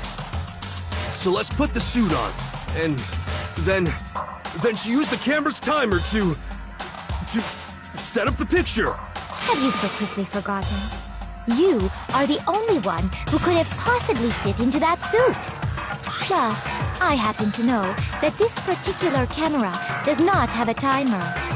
In other words, it is an unassailable fact that this is a picture of Hifumi being dragged away. If everything I told you was a lie, how can this picture exist? Simple. Are we sure that's really a picture of the suspect dragging Hifumi away? That is true. What could you possibly mean by that? Surely there are other explanations than the one you've offered us. No, there is no other explanation.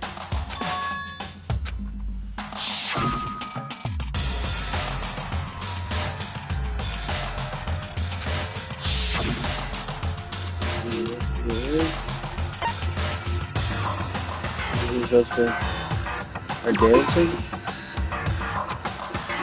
What am I supposed to say? Drinking?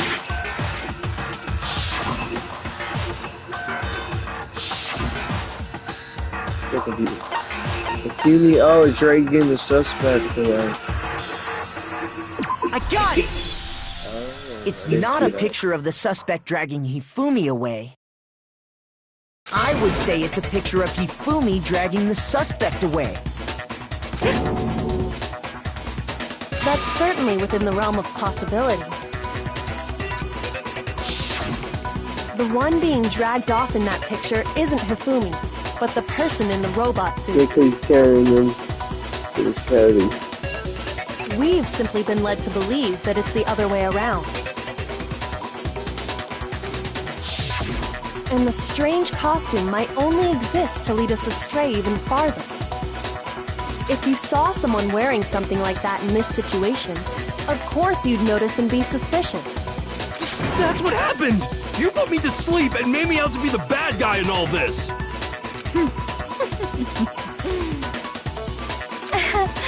Such a thing is utterly impossible. Hifumi was dragging him away? Ridiculous. Is it? I don't think it's ridiculous at all. Then shut your mouth and allow me to educate you. Unless soon she can prove that there's no way Hifumi was dragging the suspect away. But is that really possible?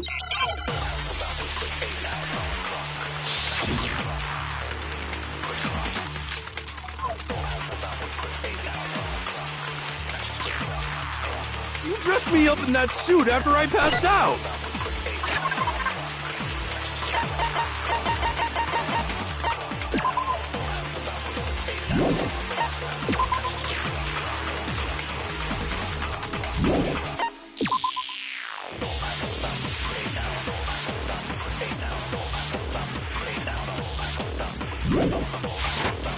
Then you just draped me across Hifumi and had him carry my weight! You tried to make me look like the bad guy! Like I said, ridiculous. As you can see in the picture, the suspect is standing perfectly upright. If the person inside the suit was unconscious, there's no way they could stand up straight like that. No, Idiot. it's wrong. So long. No. Even if the person inside the suit were unconscious, they could still stand up like that. Oh, Because that Robo-Justice suit had a certain but it characteristic. can't bend.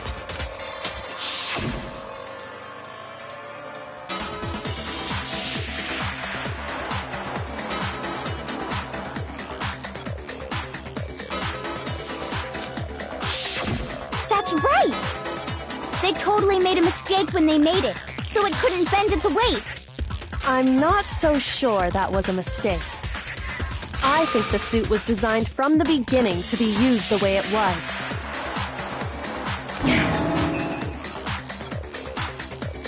Celeste and Hifumi took the suit they'd specially designed and stuffed Hiro into it. That's how they were able to fake that whole thing. The point of it all was to make us believe whoever was in the suit was to blame.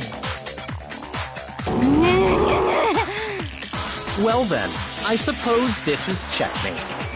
Checkmate?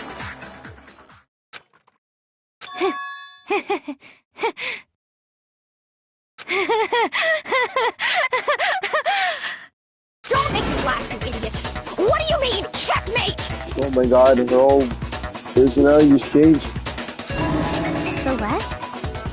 Clearly, you want to cram me into your little guilty box. Well, This is her. one little problem. Have you already forgotten what Hifumi told us as he lay dying?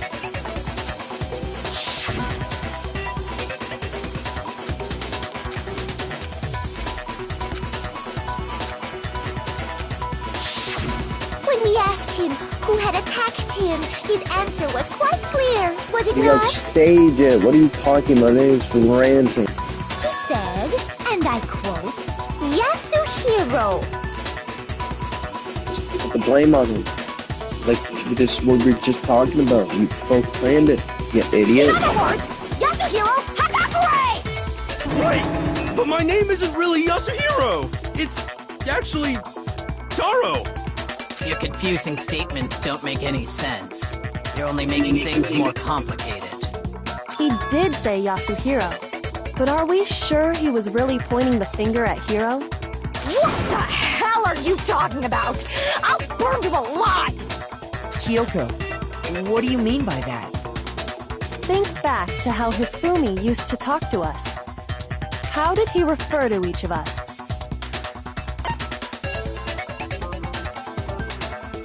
I got it! That's right! Our last names! He called us all by our last names! Exactly. I know I heard him say Mr. Naegi more than once, for example. So if Hifumi did mean to say Hiro's name, he would have said his last name, Hagakure. I'm sure it was just incidental. By chance, his Indecent?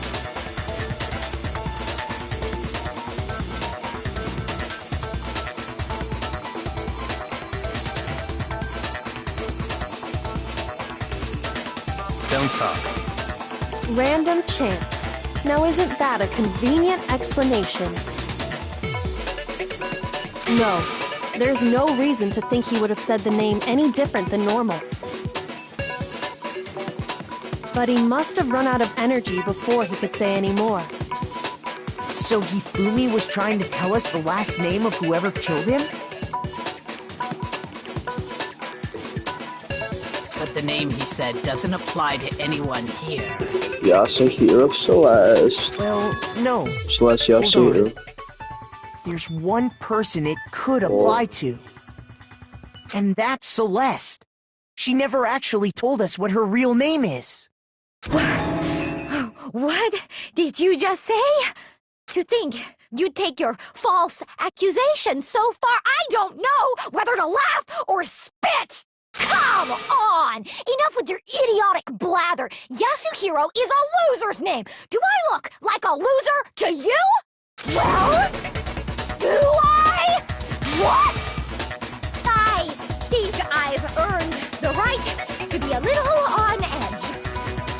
Okay, then fill us in. What's your real name?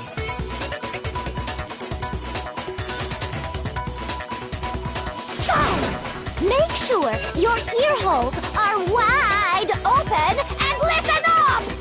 My real name is Celestia Ludenberg. Could you please stop making me repeat myself over and over again?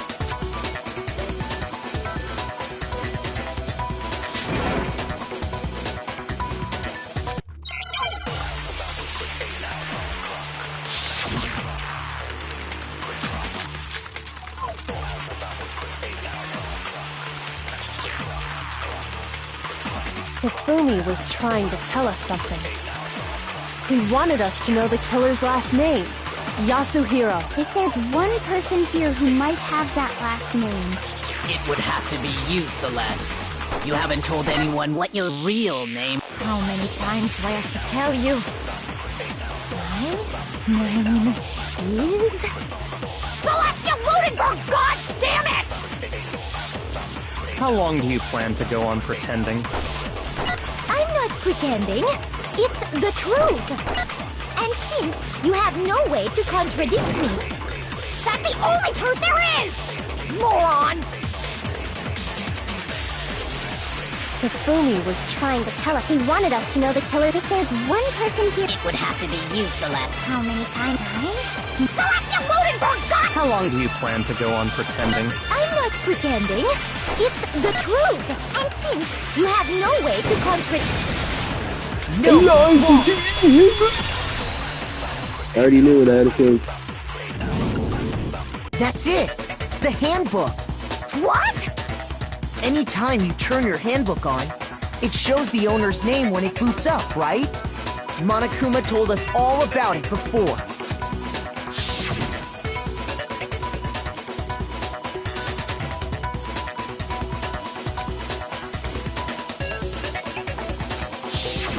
So all we have to do is check her handbook, and that'll clear up everything. That's how we can find out Celeste's real name. That's an invasion of privacy. I refuse to cooperate. Celeste, can you please just tell us what really happened? Please, just tell us. Even when I'm put in check, it's just my nature not to give up. Because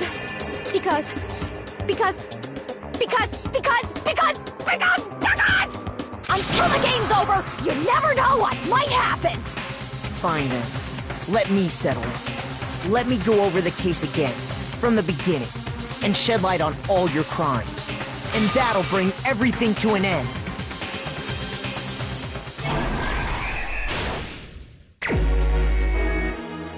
Finish the crime.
Here's exactly what happened. Before anything, the killer persuaded someone to help carry out the murder. And that person was... Hifumi. With an accomplice, the killer was able to execute a number of otherwise impossible schemes.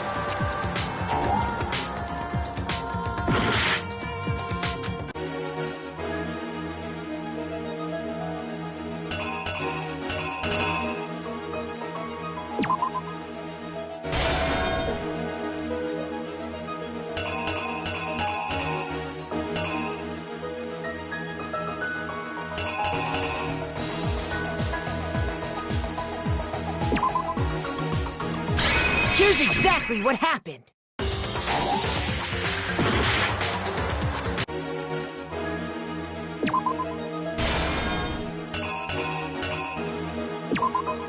The killer is you!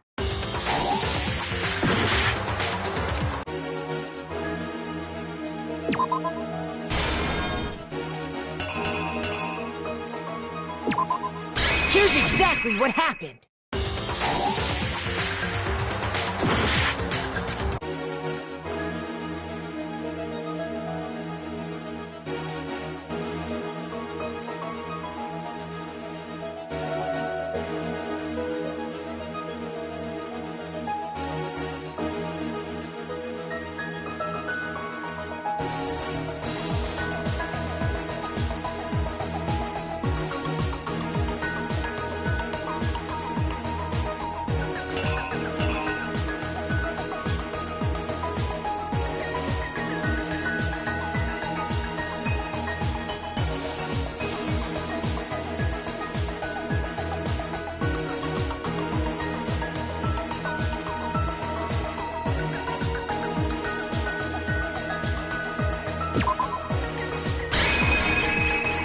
Here's exactly what happened.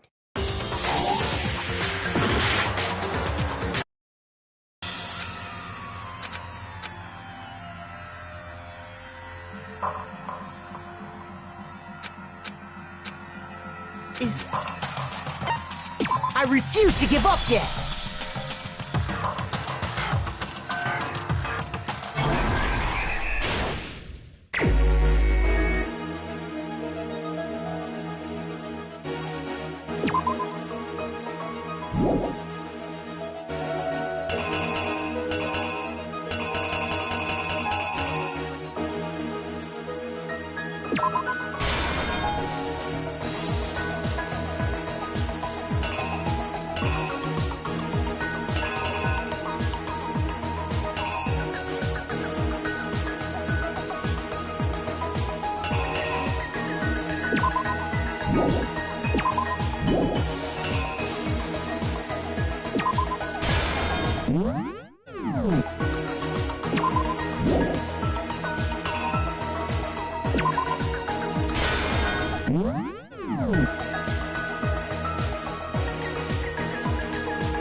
exactly what happened. Before anything, Hifumi.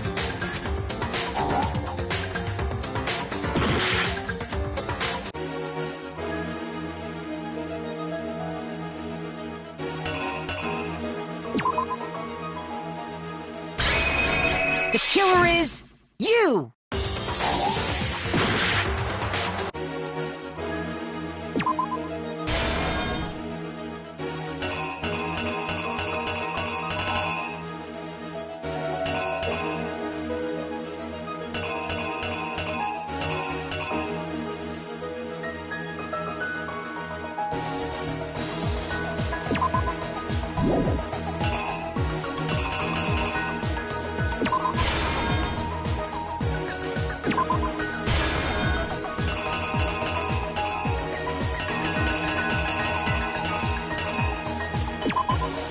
Here's exactly what happened.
Potatoes or onions? Potatoes.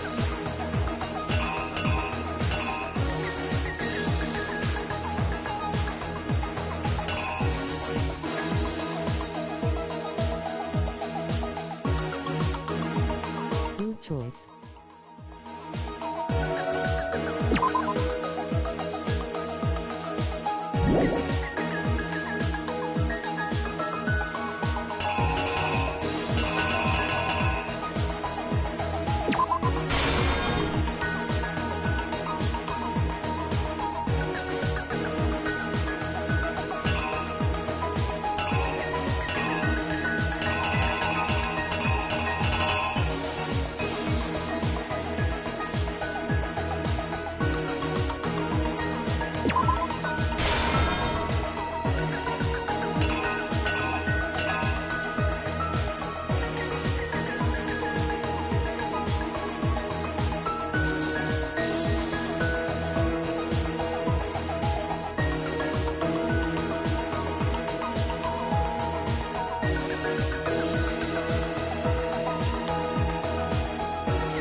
exactly what happened.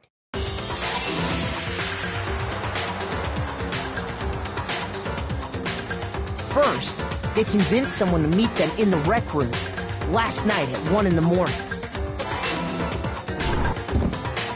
That someone they met with was Hero. The murderous duo intended to pass Hero off as the prime suspect. So when they met up with him, they drugged him, knocked him out, and stuffed him into the Robo-Justice suit. Next, Hifumi positioned himself to make it look like Robo-Justice was attacking him, while the killer used a digital camera to take pictures of the assault.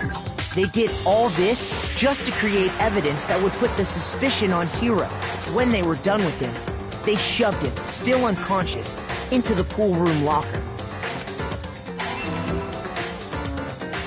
And then finally, at 6 a.m., they moved into the murder phase of their plan. They called Taka to the equipment room.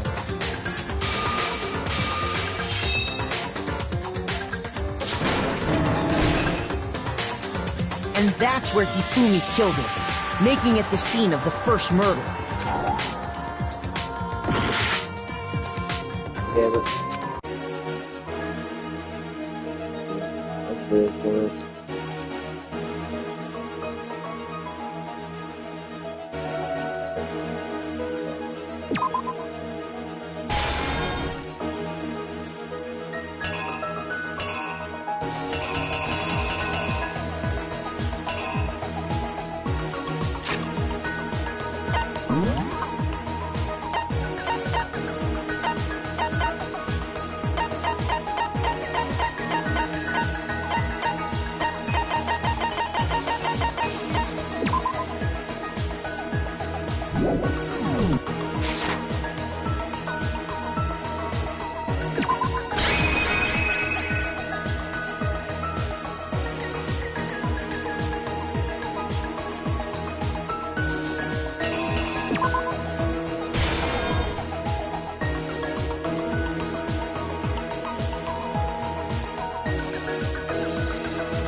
Here's exactly what happened. And that's where Hifumi killed him, making it the scene of the first murder. The murder weapon was Justice Hammer 4, which was left there in the equipment room. The reason Hammer number 4 was used was to create confusion about the order of the crimes. So, next they falsified 2 more assault incidents. For these attacks, the killers pretended to be the victims, to solidify Robo-Justice as the suspect. The first fake incident was the attack in the rec room. There, the killers wanted us to see Justice Hammer 1, and the Robo-Justice pictures they'd taken. They wanted to make sure we bought the surprise attack story. The second fake incident was the attack in the library. This time, they planted Justice Hammer 2. With these 2 incidents, the killers were able to create a certain preconception in our minds that the suspect was increasing the size of the hammers and attacking people in order as they did. We fell right into their trap and started looking for the suspect based on that. But